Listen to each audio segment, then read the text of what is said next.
Si tu subis des fringales tout au long de la journée, dis-toi que c'est pas un problème de volonté ou c'est pas parce que tu as un défaut et que tu peux changer ça. Je suis Marianne, coach nutritionnelle spécialisée en neurosciences.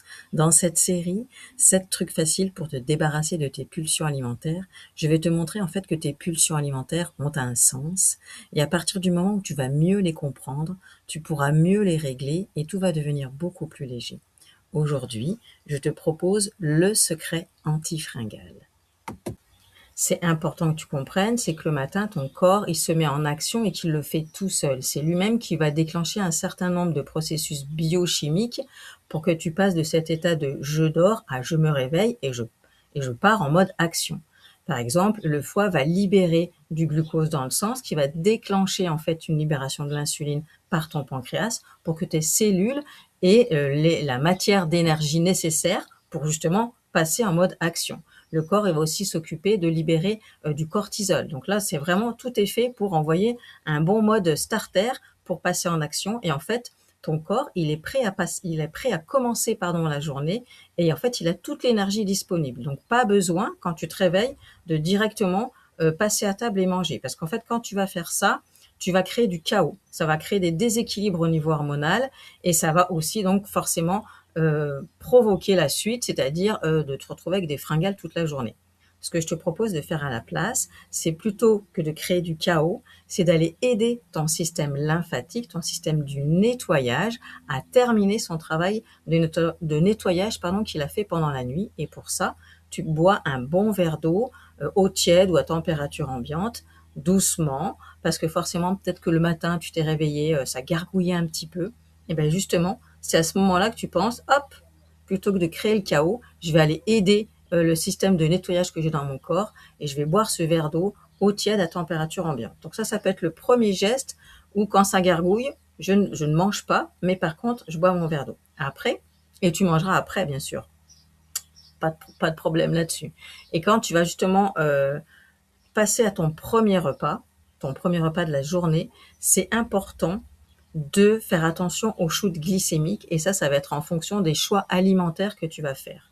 Donc c'est vraiment primordial que dans tes choix alimentaires du premier repas de ta journée, tu ailles chercher des aliments qui sont très faibles en glucides, qui ont très peu de sucre. Donc tout ce qui est jus de fruits, céréales, tout ce qui est confiture et autres, c'est vraiment pas le moment d'aller manger ça parce qu'en fait, tu vas créer un shoot glycémique. C'est-à-dire qu'il va y avoir une arrivée de sucre très très importante dans ton sang. Ça va créer un pic glycémique.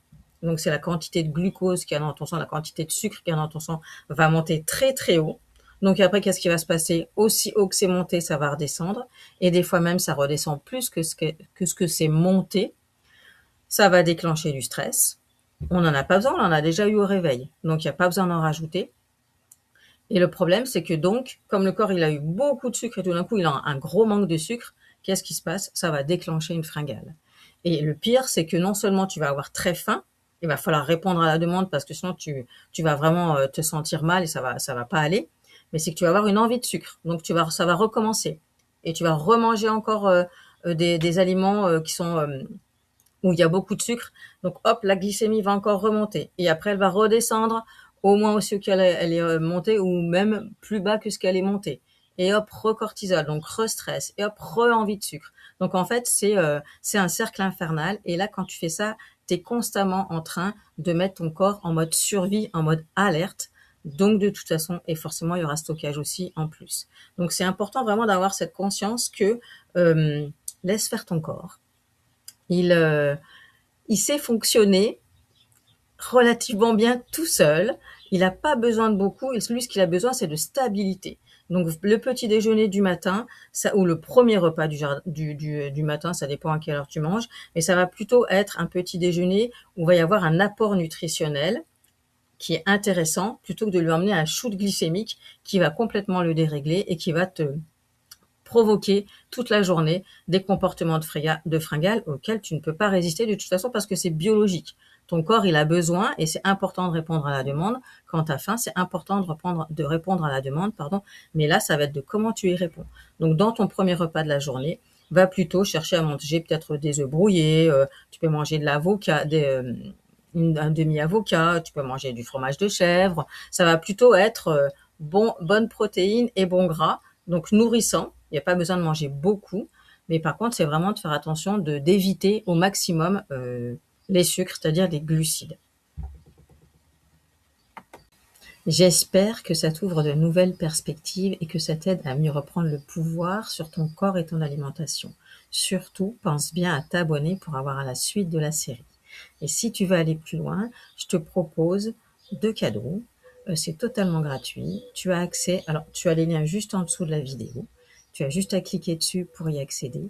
Il y a une vidéo qui s'appelle les 10 clés pour reprendre le pouvoir de ton assiette et ton corps. Et tu as aussi accès à un guide to-do. C'est un e-book, c'est mon tout premier e-book, le guide to-do numéro 1, la semaine ventre léger.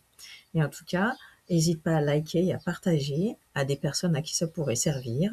Et à très vite pour la suite.